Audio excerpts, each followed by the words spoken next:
Everybody loves the American campfire. Don't you hear it calling your name?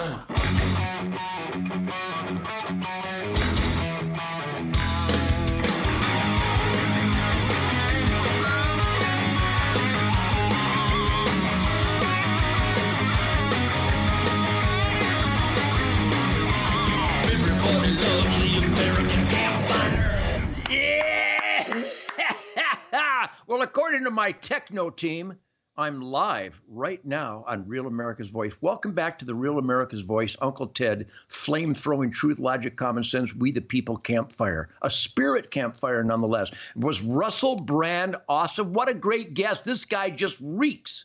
He's discovered the altar of truth, logic, and common sense and the American way. And he genuflects at the altar of truth, logic, and common sense, which is what the Real America Voice Spirit Campfire is all about, which is why I have nothing but real great all-American roustabouts like Chad Belding of The Foul Life, great TV show, great sportsman, great conservationist, constitutionalist, and Jenny Luciette, who happens to be the president of the Rangelands Wildlife and Wild Horses. Now, Jenny and Chad, welcome. Don't you feel welcome? Doesn't this feel like a family campfire to you guys? Oh, yeah. It's awesome. It's perfect. Thanks for having us. Well, number one, I see the pronunciation of your last name, Les Yeux. Is that French, Jenny? Just a little bit. I'm a first-generation American, so my father was from France. Well, the most important thing today, we're talking about conservation and responsible stewardship. And Chad, you so project that eloquently and definitively. We thank you. If you haven't seen Chad Belding's Foul Life TV show, it's really an amazing production of great music implementation and celebrating God's miraculous creation on how we are driven instinctively and intellectually and spiritually to manage God's miraculous wild creation for renewability, sustained yield, habitat carrying capacity, and keeping wildlife in the asset column. Now, Jenny, as the president, by the way, Jenny, do you feel the love that I just reeked of just now? Rangelands, Wildlife, and Wild Horses. And the reason I asked if there was a little French history to your name is because the French people, they eat a lot of horses. They eat more horse meat over in Europe than they do beef or pork. The bottom line is we have wild horses out here that the bureaucrat liars of our government, the Bureau of Land Management, the Department of the Interior, they have lied that they're wild Mustangs. They're not Mustangs. They're lying. And they're not a tourist attraction. They're actually destroying habitat for the native, precious, and sometimes endangered wildlife, like the desert bighorn sheep. Jenny, what are we doing to try to put these invasive species like wild horses out west into the asset column instead of currently forcing them into the liability column? Is there any good news to be shared here? Well, I do want to go back in history. I mean, look, every grazing animal out there needs to be at an appropriate management level. And the wild horses, as is stated in the law, are not at the appropriate management levels. Our habitat is suffering. And what we really need to look at is what is happening to our habitat that is going to diminish everything. I don't care if it's a horse. I do care if it's natural wildlife. You know, the sheep, the elk, the deer. When we see those numbers consistently going down and one species numbers continuously going up, there has been progress made over the last 5 years. And I want to see that continue because we can talk about everything later on and have those fights later on. But at the end of the day, there's a law in place and that law is not being followed. And what we're asking out here in the West, conservation groups, you know, on all sides of it, is allow us to utilize that law and maintain those numbers to the minimal feasible level that is written in the 1971 Act. And let's get our habitat back in shape because we've got areas here in Nevada that will never come back.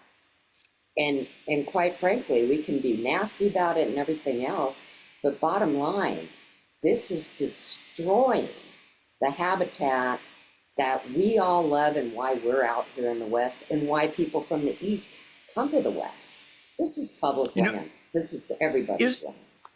Isn't it amazing the runaway dishonesty by the bureaucrats out there and all these alphabet soup organizations? You know, in Michigan, they call the mourning dove a songbird, but there's a picture of a mourning dove on a 12-gauge ammo box. They don't put songbird pictures on shotgun shell boxes. In Michigan, you're allowed to shoot sandhill cranes. They're so overpopulated, destroying millions of dollars of agriculture every year. Jenny, dig this. This is how I am on a war against the bureaucrats. You can shoot the ribeye in the sky, but the law forbids you to consume the ribeye in the sky. The law forces you to waste that precious protein. Chad, we've talked about this before, but is there any wildlife regulation you can think of that has any foundation in science, sustained yield, habitat carrying capacity? Can you think? I can't think of one. I think all the regulations are anti-science, anti-nature, and anti-conservation. Am I wrong? I know I'm not, but go ahead.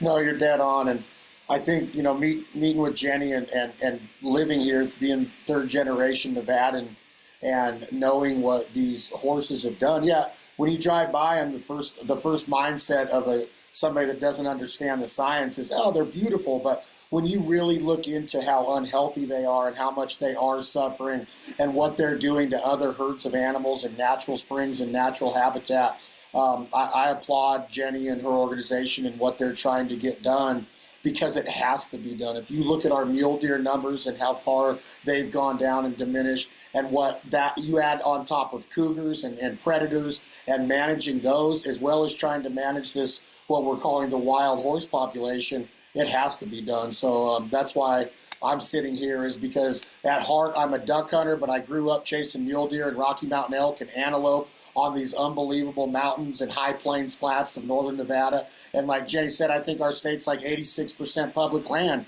and I want to see it flourish instead of diminish like it is, and that's why we're here today, Uncle Ted. Well, And we're Ted, getting bureaucrats' attention. Go ahead, Jenny, please. Yeah. You know, I have a BLM horse in my backyard along with several other horses.